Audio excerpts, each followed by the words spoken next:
11월 모의고사 20번부터 26번 관련된 지문을 같이 보도록 하겠습니다. 범죄인 인도 제도, 범죄인 인도 조약에 관련된 내용이고요. 자, 그 내용 파악을 먼저 지문을 통해서 해보도록 하겠습니다. 자, 먼저 1단락부터 보도록 합니다. 자, 1단락 먼저 내용을 살펴보도록 합니다. 자, 1단락 범죄인이 다른 나라로 도피하면 그 신병을 확보하기 어려워 처벌이 힘들다. 신병이라고 하는 거는 여러분 어떤 몸, 어떤 그 신체가 사라지면 확보하기가 어려워서 처벌이 힘들겠죠. 이 때문에 근대에 들어서 각국은 국제법상 범죄인 인도 제도를 발전시켰습니다. 필요에 의해서 이 범죄인 인도 제도가 생겨났음을 알 수가 있습니다. 범죄인 인도 제도는 하면서 어떤 뜻을 얘기해 줄 것 같죠. 해외에서 죄를 범한 범죄인이 자국 영역으로 도피해 온 경우 그를 처벌하기를 원하는 외국의 청구에 의해 해당자를 인도하는 제도를 의미합니다. 그래서 여기에서는 범죄인 인도 제도의 어떤 뜻, 정의에 대해서 설명을 하고 있죠. 그래서 이제 앞으로 어떤 내용을 설명할 것이라는 거 좀 예측이 가고요. 범죄인 인도 제도를 좀 잘 봐야겠구나. 자, 그 다음 이제 이 문단 범죄인 인도 제도는부터 다시 보도록 합니다.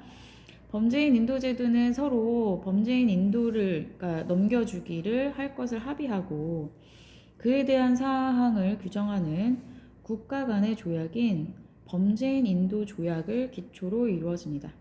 범죄인 인도 조약이 이제 기반이 돼서 이루어지는 것을 알 수가 있고요. 범죄인 인도, 범죄인을 이렇게 넘겨주는 것이 원만하게 진행이 되려면 상대국의 사법제도에 대한 상호 신뢰가 필요하므로 서로 이렇게 범죄인을 주고받으려면 서로 믿는 그런 법체계에 대한 어떤 믿음이 필요하므로 범죄인 인도 조약은 주로 양자 조약, 그러니까 양국, 뭐 A국과 B국 이렇게 서로 합의하는 양자 조약의 형태로 발달이 되었고요. 범세계적인 조약은 성립되지 않고 있습니다. 범세계적인 조약, 그러니까 뭐 전 세계 통용이 되는 그런 조약이 아니라 성립되지 않고 있다라고 하니까 양자 조약의 어떤 양국에서 이렇게 발전된 조약 형태로 되는 것이지 전 세계적인 조약은 아니라는 것을 알 수가 있습니다. 사전에 체결된 범죄인 인도 조약에 의해서만 상대 국가에 대한 범죄인 인도 청구에 응할 의무가 발생을 하고요. 그러니까 사전에 체결이 되어 있어야 된다는 거죠. 어떤 사안이 발생하고 나서 체결됐으면 안 되고요. 그 전에 체결된 조약에 의해서만 그것을 할 의무가 발생을 하고요. 어떤 국가가 범죄인 인도 조약을 맺지 않은 국가의 범죄인 인도 청구에 응해야 할 국제법상의 의무는 없습니다.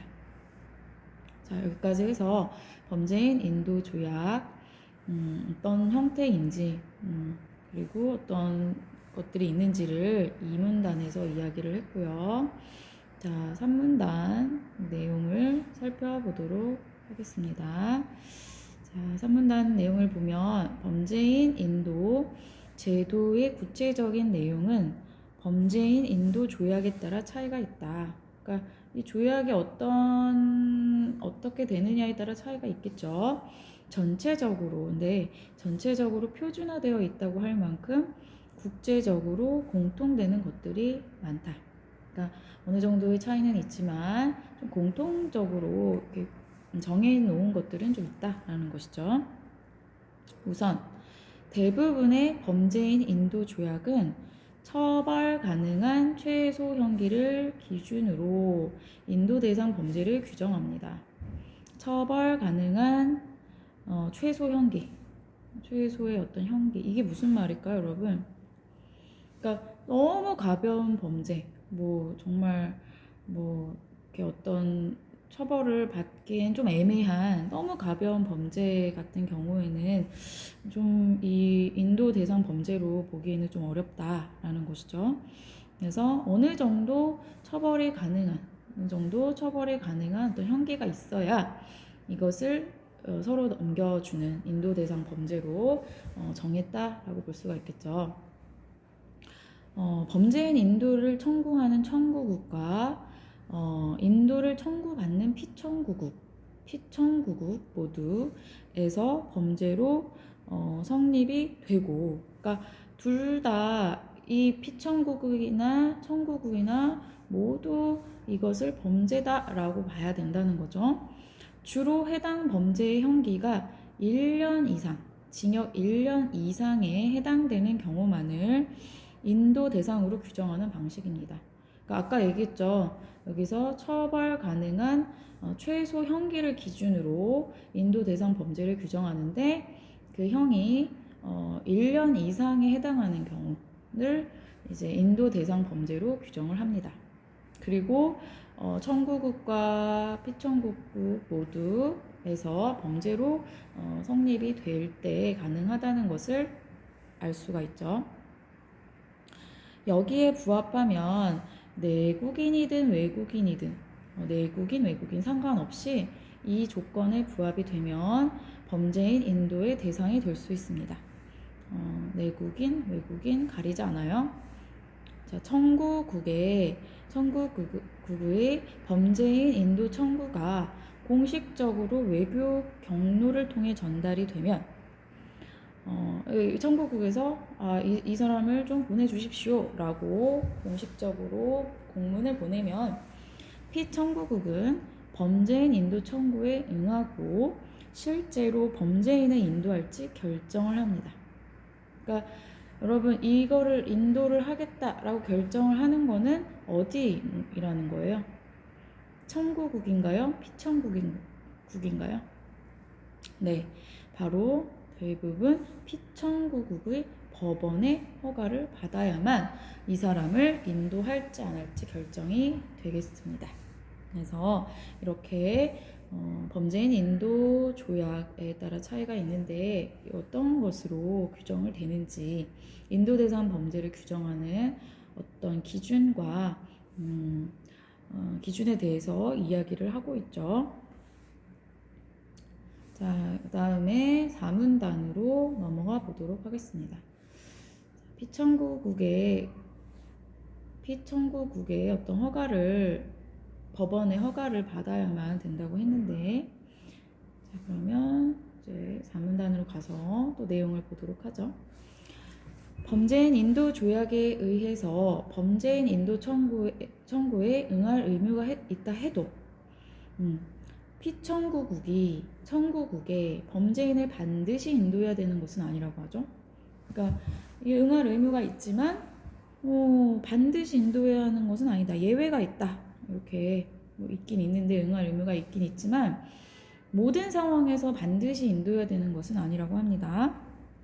거절이겠죠. 이게 말 그대로 거절하는 것이겠는데 범죄인 인도 거절의 이유로는 피청구국이 범죄인 인도를 할 수 없는 절대적 인도 거절. 이거는 무슨 일이 있어도 내어줄 수가 없어. 절대적 인도 거절 사유가 있고요. 범죄인 인도를 하지 않을 수 있는, 그러니까 할 수도 있고 하지 않을 수도 있는 임의적 인도 거절 사유가 있다고 합니다. 그러니까 절대적은 절대 인도해줄 수 없는, 넘겨줄 수 없는 것이고요. 임의적은 넘겨줄 수도 있고 안 넘겨줄 수도 있고 어떤 상황에 따라 달라지는 그런 사유를 얘기합니다. 그래서 이제 뒷내용은 이 절대적 인도 거절 사유와 임의적 인도 거절 사유가 무엇인지를 설명할 것이라는 거 예측이 되시죠? 그래서 이제 5문단부터 절대적 인도 거절 사유에는 무엇이 있는지, 이거는 무슨 일이 있어도 넘겨줄 수가 없는 거예요. 자, 절대적 인도 거절 사유를 알아보도록 하겠습니다. 절대적 인도 거절 사유. 이거는 자, 우선은 절대적 인도 거절 사유 오문달부터 시작을 하는데요. 대표적으로 다음과 같은 것들이 있다고 합니다. 인도 청구된 범죄에 대하여 이미 피청구국에서 재판이 진행 중이거나, 자, 첫 번째 피청구국에서 재판이 이미 진행이 되고 있거나요. 아니면 이미 확정 판결을 받은 경우. 자, 이런 경우에는 또 청구국에서 또 이렇게 넘겨가지고 청구국에서 또 재판을 받고 형을 받으면 중복 처벌이 되기 때문에 이것은 허용되지가 않습니다. 첫 번째, 이미 청구국에서 재판을 진행했거나 또는 확정 판결을 받은 경우는 무슨 일이 있어도 넘겨줄 수가 없어요. 그리고 피청구국에서 공소시효가 끝난 경우, 그러니까 이미 그 기간이 처벌 기한이 지난 경우에는 거절을 할 수가 있습니다. 자, 지금 거절 사유가 3가지 나왔어요. 자, 또 육문단 가도 여러분 이제 또한 이러면서 계속 절대적 인도 거절 사유에 대해서 얘기가 계속 이어지고 있죠. 자, 또한 봅시다. 정치범도.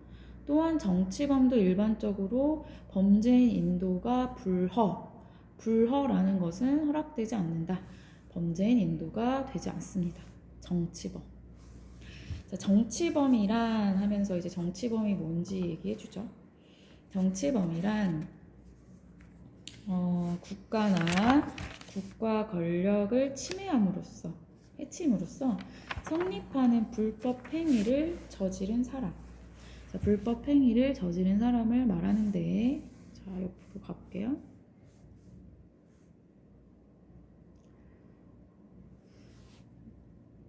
자, 말하는데 정치 범죄 판단 기준이 시대나 상황에 따라 달라질 수 있으므로 범죄인 인도 조약에 정치 범죄의 정의가 포함되는 경우는 찾기 어렵다고 합니다.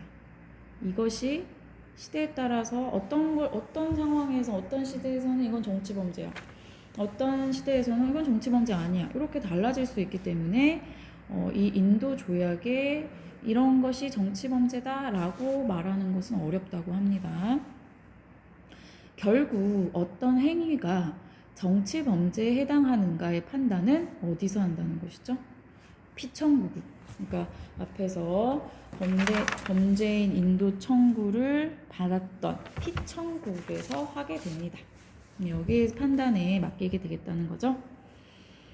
대부분의 정치 범죄가 일반 형사 범죄로서의 성격도 함께 지니는 이른바 상대적 정치 범죄인데, 일반적으로 범죄 행위의 정치적 성격이 일반 형사 범죄로서의 성격보다 우월할 때 그것을 정치 범죄로 판단합니다. 어떤 정의는 없지만 보통 형사 범죄로서의 성격도 함께 지니지만 두 가지를 비교해 봤을 때 정치 범죄의 이런 성격, 그러니까 정치적 성격이 더 클 때, 일반 형사 범죄보다 더 클 때 그것을 정치 범죄로 판단합니다. 그리고 그것은 어디서 판단한다고요? 네, 그렇죠. 피청구국에서 판단을 합니다. 하지만, 자, 뒤를 잘 봐야겠죠. 하지만 어떤 범죄는 정치적 성격이 있더라도 정치 범죄로 인정될 수가 없다고 합니다. 정치적 성격이 우월할 때 정치 범죄를 판단한다고 했는데, 어떤 경우에는 정치 성격이 있어도 이건 인정을 할 수가 없다는 거죠. 예를 들어 국가 원수나 그 가족의 생명과 신체를 침해하는 경우에는, 그러니까 침해라고 하는 건 손상을 입히는 거죠. 뭐 국가 원수, 뭐 대통령이나 대통령의 가족의 생명이나 신체에 문제를 일으킨 경우, 자, 이 경우에는 정치범 인도 대상에서 제외됩니다. 이를 가해조항, 어떤 이렇게 생명이나 이런 것들을 침해하면 가해조항이라고 부르고요. 이것은 정치범 불인도 대상에서 제외됩니다. 그러니까 인도할 수 있다는 것이죠. 그리고 무고한 불특정 다수를 대상으로 하는 테러 행위. 테러 요즘 문제가 많은데 이런 집단의 불특정 다수를 대상으로 하는 테러 행위는 많은 범죄인 인도 조약에서 정치 범죄로 인정이 되지 않습니다. 그래서 정치 범죄는 일반 범죄와 성격이 함께 지내는 경우가 많은데 보통은 정치적 성격이 강한 경우에는 정치 범죄로 판단하지만 이런 경우 예외적 어떤 국가 원수 그 가족의 생명 신체를 침해한 경우라든지 무고한 사람들을 대상으로 하는 테러 행위들은 인정이 되지 않고 인정이 되지 않기 때문에 피청구국이 청구국에게 인도를 하겠죠. 여기까지가 지금 절대적 인도 거절 사유에 해당합니다. 자, 다음은 여러분 칠문단인가요? 자, 칠문단. 이번에는 이제 절대적 인도 거절 사유에서 이제 임의적, 그러니까 인도를 거절할 수도 있고 안 할 수도 있고, 자, 그것에 대한 내용을 보도록 하겠습니다. 자, 임의적 인도 거절 사유. 해줄 수도 있고 안 할 수도 있고, 자, 이것은 범죄인 인도 조약에 따라 다르다고 합니다. 우선 범죄인이 피청구국의 자국민일 경우에는 피청구국이 범죄인 인도를 거절할 수 있게 하는 경우가 있다고 합니다. 근데 이러면 이제 피청구국이 자국민 불인도 조항에 따라서 이 사람들 자국민의 범죄인 인도를 거절할 수 있겠죠. 그리고 그 범죄인을 처벌도 하지 않으면 결과적으로 자국민이라는 이유 하나만으로 이 범죄인이 처벌을 피할 수도 있는 그런 모순이 생길 수도 있겠죠. 그래서 이해부터 보면 이에 다수의 범죄인 인도 조약에는 피청구국이 자국민이라는 이유만으로 범죄인 인도를 거절할 경우 청구국의 요청이 있으면 피청구국은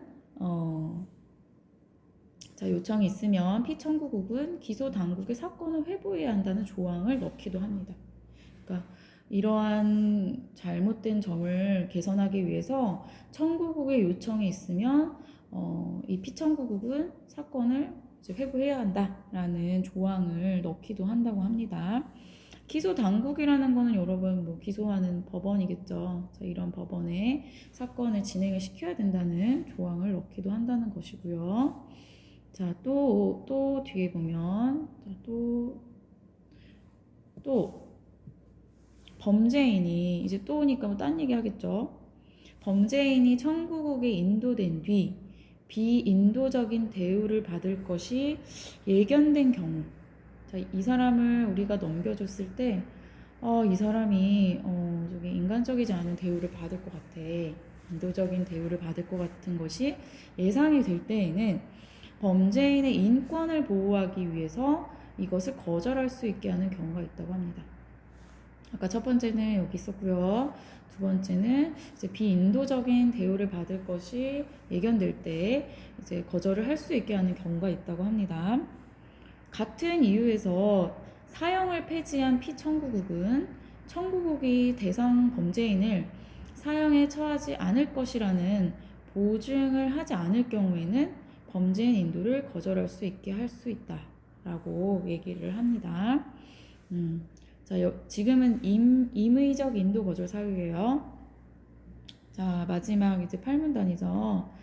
범죄인이 청구국으로 인도되면 또 인도 청구 사유가 되었던 범죄에 대해서만 처벌을 받게 됩니다. 근데 다만 인도 후 새로 저지른 범죄나 피청구국이 처벌에 동의한 범죄 등은 인도 청구 사유에 명시되지 않았어도 처벌이 가능하다고 합니다. 자, 이런 또 다른 범죄를 저지르면 처벌이 가능하겠죠. 이런 것들을 뭐라고 하냐면 특정성의 원칙이라고 하는데요.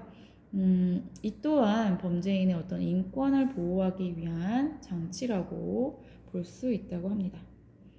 그래서 이렇게 범죄인 인도 제도와 그 조약 얘기했고요.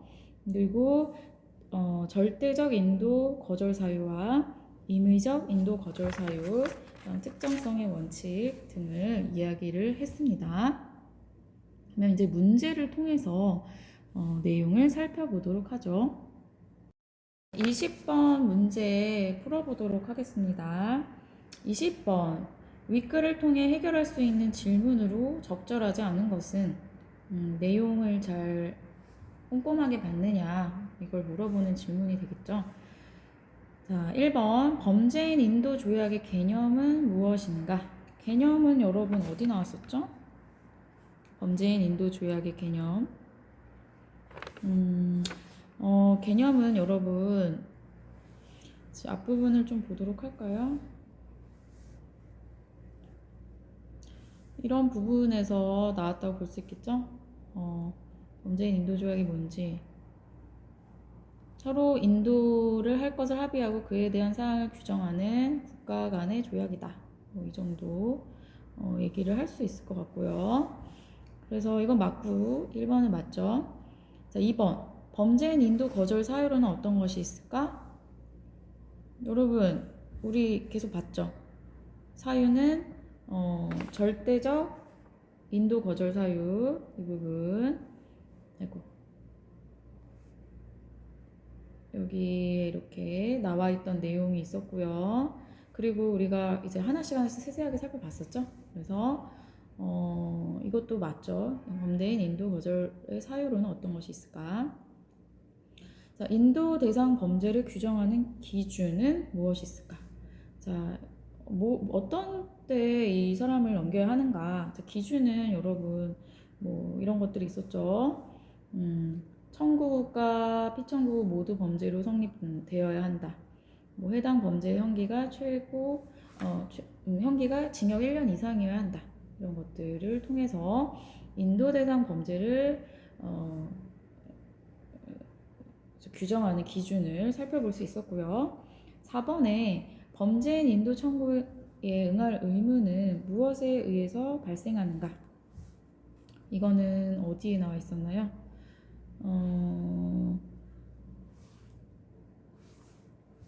자, 응할 의무는 무엇에 의해 발생하는 것인가? 여러분 사문단을 보면 이런 범죄인 인도 조약에 의해서 인도 청구에 응할 의무가 있다는 것을 알 수가 있죠. 5번 범죄인 인도를 법원이 허가하면 범죄인의 신병은 언제 인도될까? 범죄인은 언제 넘겨야 되는가? 자, 이런 어떤 구체적인 것들이 있었나요? 언제? 기간? 이런 거, 한 달 안에 넘겨야 된다, 1년 안에 넘겨야 된다, 이런 거 있었습니까? 자, 이건 지문에 없었습니다. 그래서 답은 5번이 되겠죠.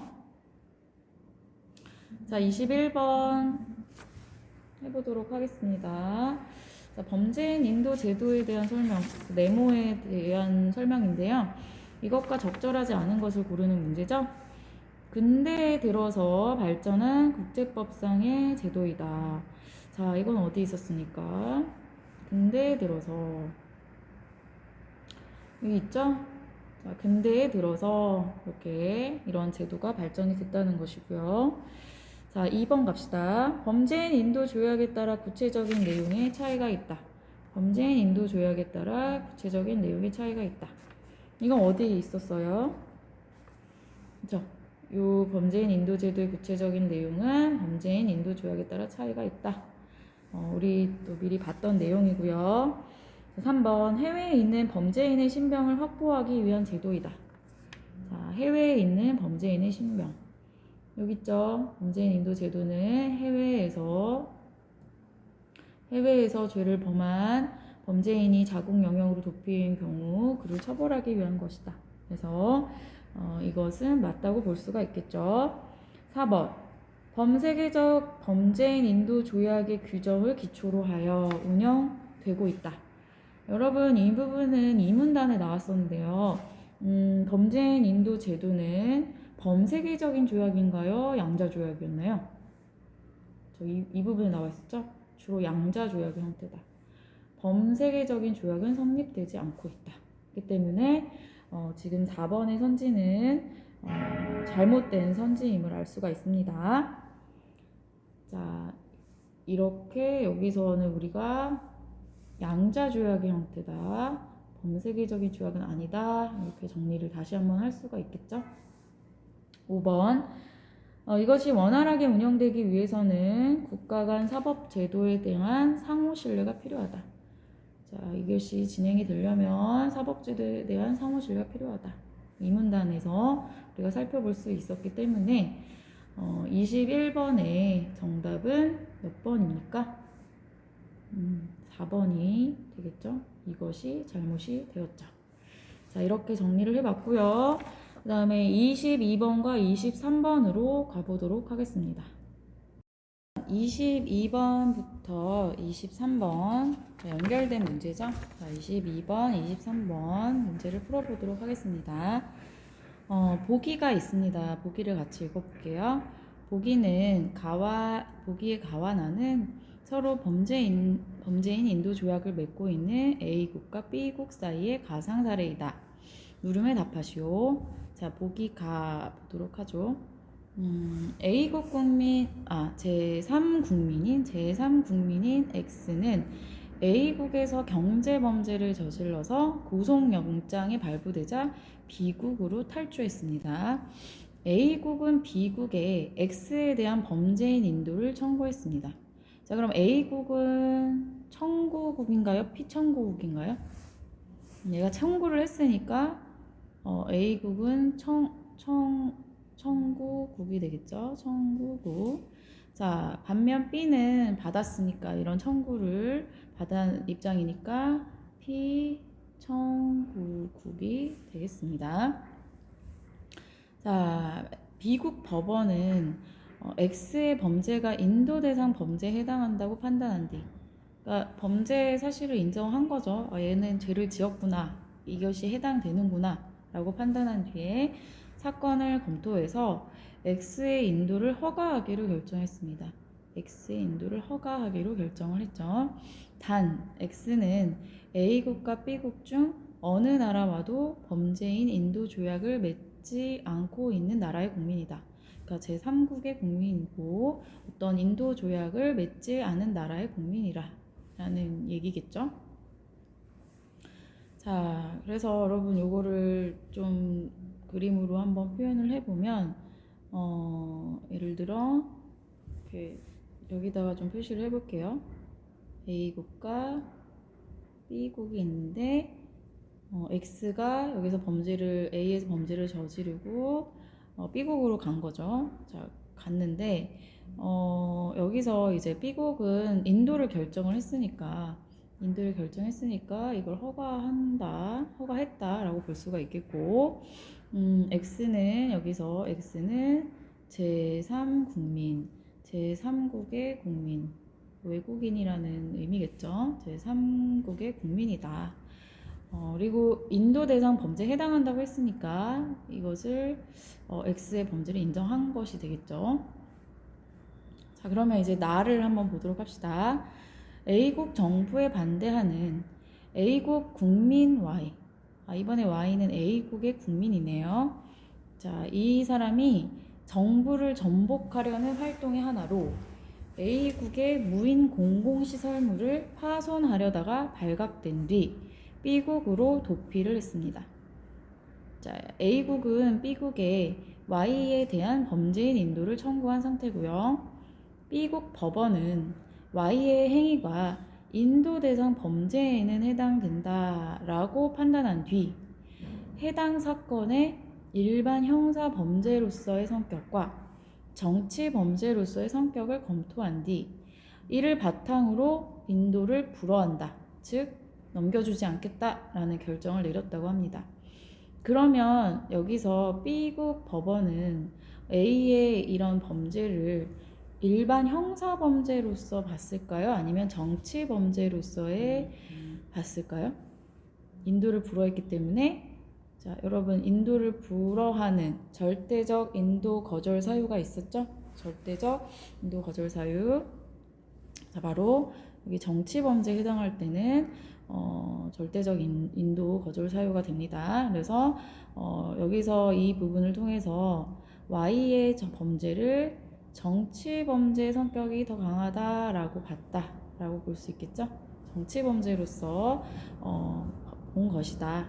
그리고 이거는 절대적 인도 거절 사유가 되겠다. 절대적 인도 거절 사유가 되겠다. 그래서 이걸 다시 도표로 나타내 보면 A국이 있고 B국이 있는데, 자 여기서 이제 Y가 여기 공공시설물을 파손하려다가 발각됐어요. 그렇죠?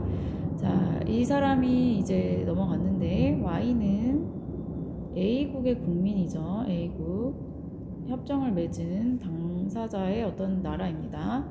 자, 그리고 이 사람을 판단했을 때 이 사람의 범죄를 판단했을 때 B국은 넘겨주지 않겠다, 불허하겠다. 그래서 이 사람은 정치범으로서 인정을 했다. 범으로서 인정을 했다라는 것을 우리가 이 보기에서 파악을 할 수 있겠죠. 그러면 이걸 바탕으로 그러면 아까 얘기했던 X는 그러면 정치범 이런 거랑 연결이 안 되죠? X는 어떤 범죄? 여기 나와 있죠. 경제 범죄가 나와 있죠. 자, 그래서 X는 경제범으로 봤고 Y는 정치범으로 봤다. 이 둘이 다르고요. X는 제3의 국민이고 Y는 A국의 국민이다. 그러면 여러분이 지문에서 분석한 것과 보기와 연결을 지어서 적용을 해봤을 때 이제 문제를 풀 수가 있을 거라고 생각합니다. 자, 그럼 문제로 가볼게요. 자, 그러면 22번 가보도록 합시다. 자, 가와 나를 이해한 것으로 적절하지 않은 것은 1번. A국과 B국의 법률에서는 X와 Y의 행위를 모두 범죄로 규정하고 있다. 모두 범죄로 규정하고 있다. 이거는 맞는 선지일까요? 범죄로 규정하고 있다. 자, 앞에를 보면 보기를 보면 자, 여기서도 보면 인도 대상 범죄에 해당한다. 인도 대상 범죄에 해당한다 되어 있죠? 그리고 여기 나에서도 인도 대상 범죄에 해당한다 판단했죠. 그 때문에 범죄로 규정하는 것은 맞다고 볼 수가 있겠죠.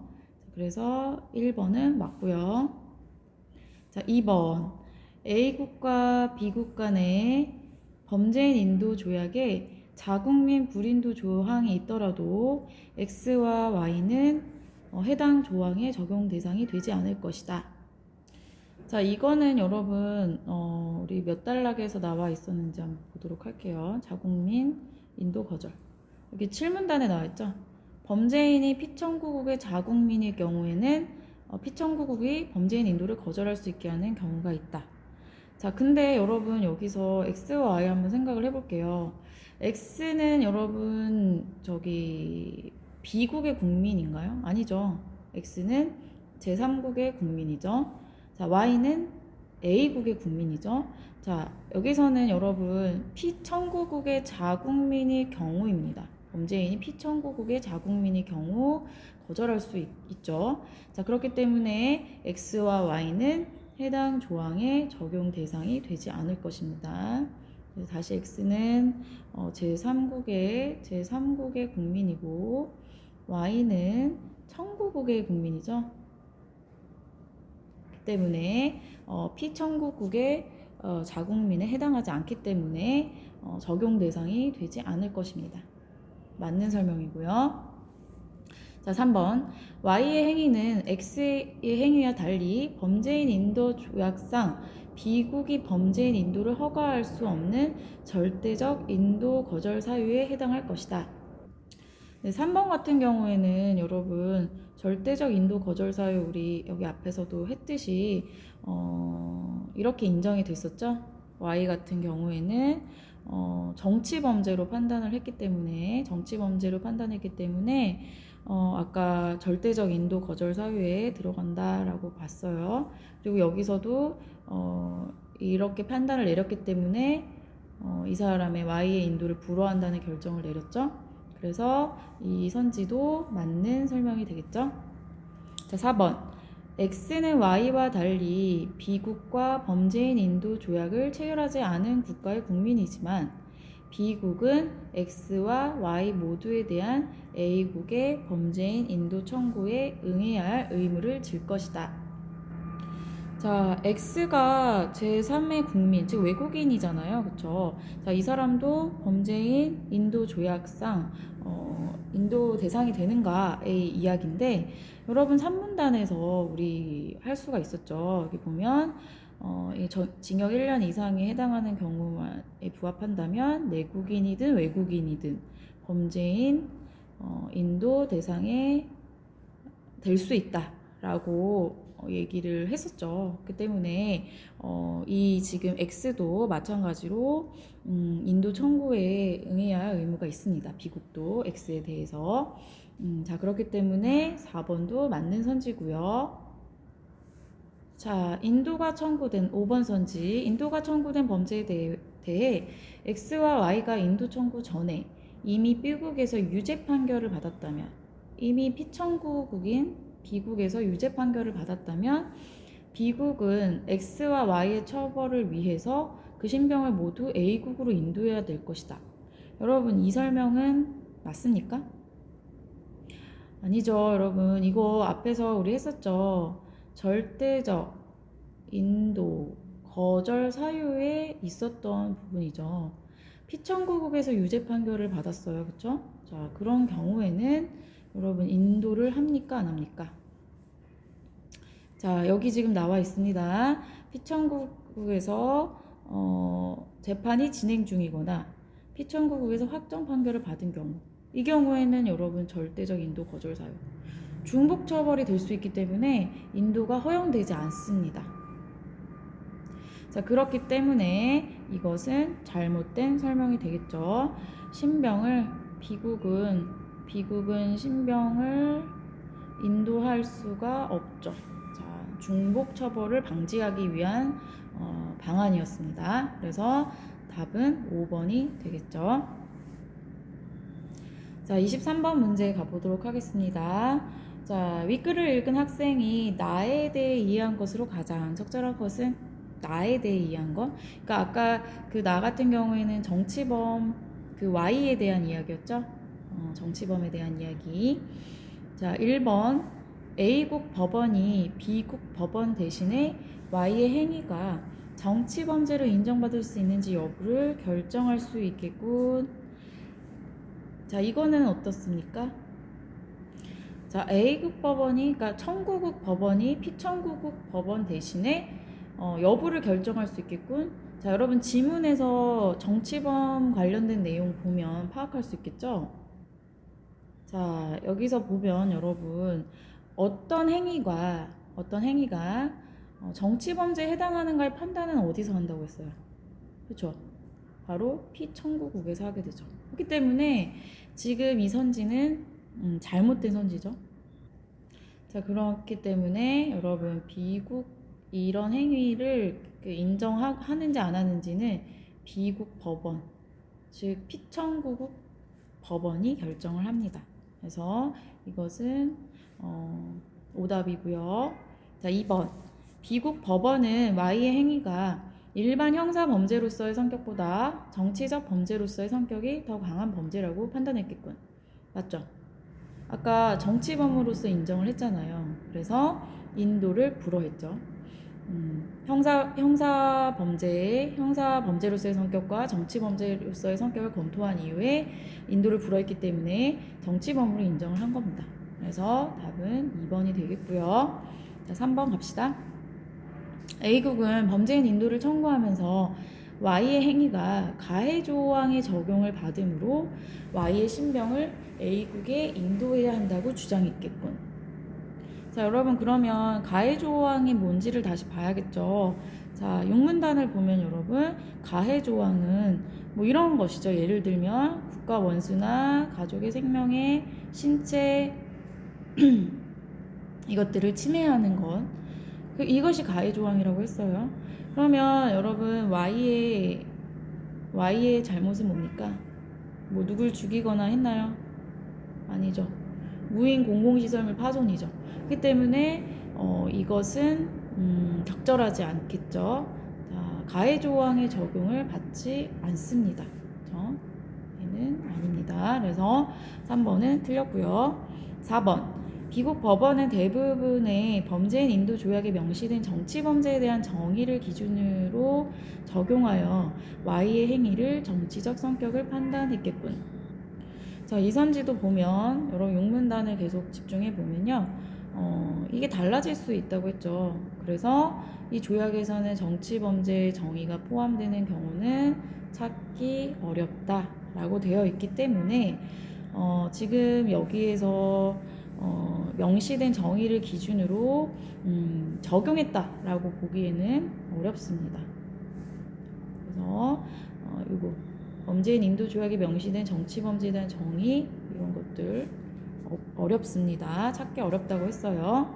5번. 미국 법원은 Y의 행위가 무고한 불특정 다수를 대상으로 하는 테러 행위가 아니므로 정치범 불인도의 대상에서 제외되어야 한다고 판단했겠군.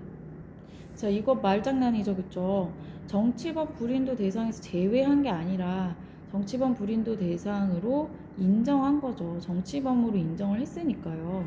그래서 이 말 자체가 틀렸습니다. 그렇죠?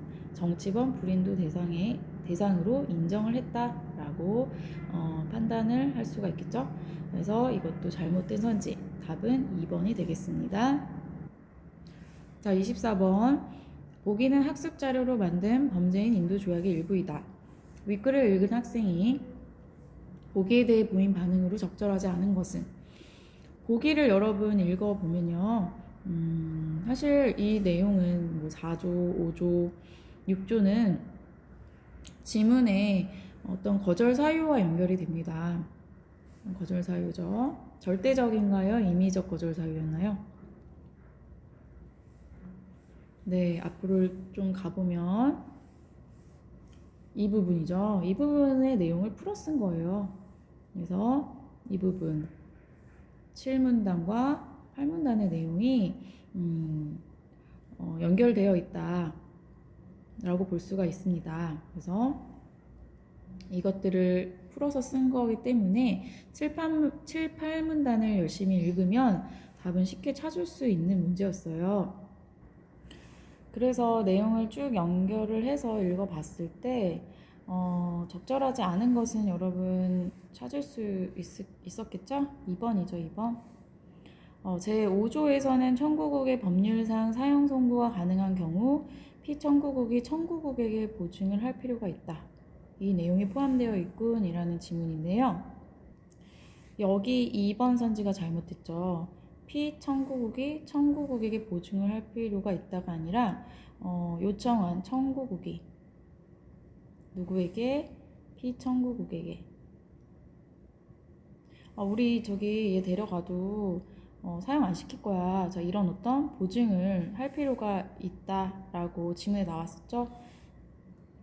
자, 그 내용은 여러분 7문단에 있었어요. 자, 여기 지금 2번 같은 경우에는 여기 임의적 인도 거절자 2번 같은 경우에 비인도적인 대우를 받을 것이 예견되는 그 예로 사형제도 얘기했었죠. 그래서 사형을 폐지한 피청구국은 청구국이 대상 범죄인의 사형에 처하지 않을 것이라는 보증을 하지 않을 경우 인도를 거절할 수 있다 라고 했기 때문에 여기서 지금 선지에서 청구국이 피청구국에게 보증을 해야겠죠. 얘를 사용하지 않겠다라는. 그래서 정답은 2번이 되겠습니다. 나머지 내용들은 이 7, 8문단의 내용을 보고 맞는지 틀린지 비교해보면 충분히 풀 수 있을 거라 생각을 해요.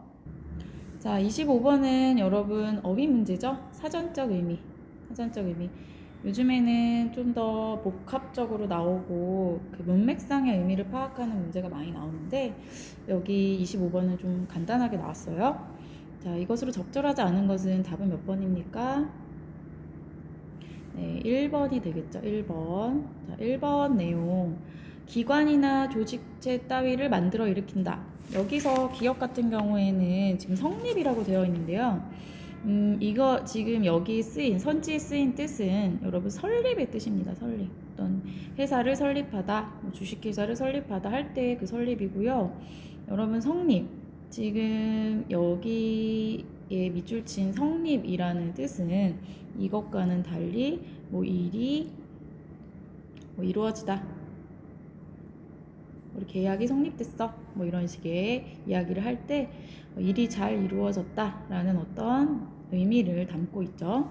나머지 내용들은 맞으니까 한번 쭉 읽어보면서 내용을 파악하면 되겠습니다.